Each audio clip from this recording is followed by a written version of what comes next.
তো গুলশানে বিএনপি চেয়ারম্যানের কার্যালয় এখন উৎসবমুখর এবং দেশের বিভিন্ন প্রান্ত থেকে সেখানে ছুটে আসছেন নেতাকর্মীরা। সেখান থেকে যুক্ত হচ্ছেন সহকর্মী আনোয়ার হোসেন। আনোয়ার, কাল তো শপথ, আর এছাড়াও আজ কি কি কর্মসূচি রয়েছে তারেক রহমানের, তাছাড়া সেখানে নেতাকর্মীদের ভিড় কেমন দেখছেন এখন? হিমাদ্রি, বেলা 1:15টার দিকে মূলত বিএনপি চেয়ারম্যান তারেক রহমান তার যে এই গুলশানে যে রাজনৈতিক কার্যালয় তিনি এখানে এসে পৌঁছেছেন আর কি।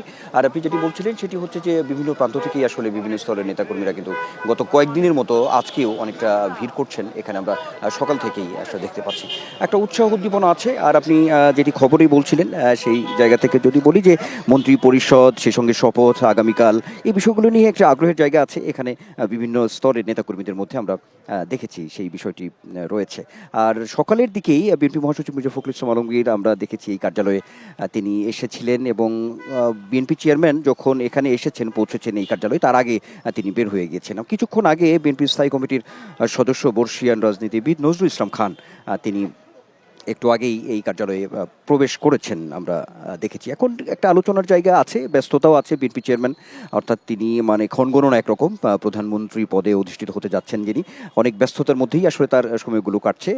কিভাবে এই মন্ত্রিপরিষদটি গঠন হবে, কারা থাকবেন, এরকম বিষয়গুলো নিয়ে এখন দারুণ কৌতূহলের জায়গা তৈরি হয়েছে। সেই জায়গা থেকে একটু তথ্য আপনাকে দিতেই চাই যে এখন পর্যন্ত আমাদের কাছে যে তথ্যটি আছে সেটি 35 থেকে 37 জনের একটি মন্ত্রিপরিষদ একটা গঠন হবে। সেখানে 35 থেকে 37 জনের সদস্য একটু থাকবেন সেখানে, প্রতিমন্ত্রী থেকে শুরু করে পূর্ণাঙ্গ মন্ত্রী, এরকম বিষয়গুলো এখানে আসছে। যেটি আসলে একটু আমরা তথ্য পেয়েছি দলের নীতি নির্ধারণী পর্যায়ে থেকে।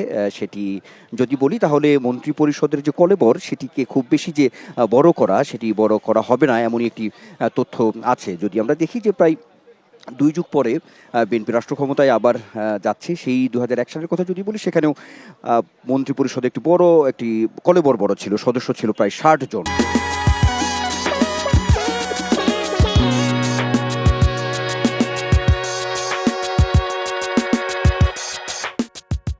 তো সেই জায়গা থেকে বিএনপি আসলে এই দীর্ঘদিন পর রাষ্ট্র ক্ষমতায় এবং যে বর্তমান যে পরিস্থিতি, প্রেক্ষাপট, রাজনীতি, সবকিছু মিলিয়েই আসলে একটি চুলচেরা বিশ্লেষণের মধ্য দিয়েই কিন্তু এই বিষয়গুলো সামনে এগিয়ে যাচ্ছে, এমন কিছু তথ্য আছে। তবে এটাও ঠিক যে এখানে বর্ষিয়ান যেমন রাজনীতিবিদ আছে বিএনপিতে, বিশেষ করে স্থায়ী কমিটির সদস্য যারা আছেন, তাদের মধ্য থেকে যেমন সামনে মন্ত্রিত্বের জায়গাগুলো তেমনি আসবে, তেমনি তারুণ্য নির্ভর যে বিষয়গুলো তারেক রহমান আমরা দেখেছি বিভিন্ন সময়ে যে বক্তব্যগুলো তিনি দিয়েছেন বিভিন্ন সভা সমাবেশে, সেখানেও তরুণদের যে সামনে নিয়ে আসা, নেতৃত্বে নিয়ে আসা, সেটিও কিন্তু তিনি বলেছেন। সেই জায়গা থেকে তরুণ নেতৃত্ব, বিশেষ করে মন্ত্রী পরিষদে তরুণদের একটি অংশগ্রহণ থাকবে, এমন একটি তথ্য আছে। আর একটু চমকের ব্যাপার তো আছেই, এখন পর্যন্ত খুব বেশি সুস্পষ্ট করে কোনো কিছু বলা যাচ্ছে না কে কোন মন্ত্রণালয় পাবেন, কোন মন্ত্রী হবেন, সেটি যদিও খুব বেশি সামনে আসার আসলে সুযোগ খুবই কম আমরা দেখছি। তো তারপরেও অন্ততপক্ষে এটুকু আমরা বলতে পারি যে যেমন স্থায়ী কমিটির যারা আছেন, নীতি নির্ধারণী পর্যায়ে যারা আছেন, তাদের সঙ্গেও কিন্তু আসলে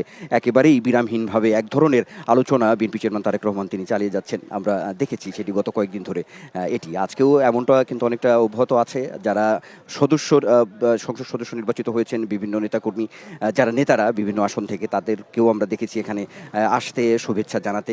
এমনটা আজকেও উৎসাহ আছে, উৎসুক বিভিন্ন স্তরের নেতাদের একটি ভিড় আমরা এই কার্যালয়ে, বিশেষ করে গুলশানে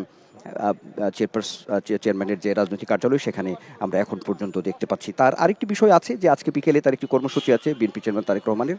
সেটি আপনি যেটি খবরেই বলছিলেন যে ইসলামী আন্দোলন বাংলাদেশের যে আমির, তার বাসায় সৌজন্য সাক্ষাৎ রয়েছে। গতকাল আমরা দেখেছি জামায়াতের আমিরের সঙ্গে বিএনপি চেয়ারম্যান তারেক রহমান তিনি দেখা করেছেন। এনসিপির আহ্বায়ক নাহিদ ইসলামের সঙ্গেও তিনি সৌজন্য সাক্ষাৎ করেছেন। এই বিষয়টি আসলে অন্যরকম একটি রাজনৈতিক যে সংস্কৃতির যে একটি পরিবর্তন হয়েছে, সেটি একটা সুসংস্কৃতির যে একটি জায়গা তৈরি হয়েছে, রাজনৈতিক অধ্যায়ের যে একটা নতুন সূচনা, সেটিও কিন্তু বিভিন্ন মহল থেকে বলা হচ্ছে। এই বিষয়টিও তার অব্যাহত আছে। নেতাকর্মীরাও খুব উচ্ছ্বাস প্রকাশ করছেন যে তাদের যে দলের প্রধান, যে যারা বিরোধী আছেন, তাদের সঙ্গে তিনি সাক্ষাৎ করছেন। এই বিষয়টি একটি ভালো আলোচনার জায়গা তৈরি হয়েছে। নিশ্চয়ই সমঝোতা গড়াবে, আরও কর্মসূচি যে যদি থাকে বা এখানকার অবস্থা আমরা নিশ্চয়ই আপনার মাধ্যমে আমরা দর্শকদেরকে জানাতে পারবো। হিমাদ্রি। নিশ্চয়ই, ধন্যবাদ আনোয়ার আপনাকে।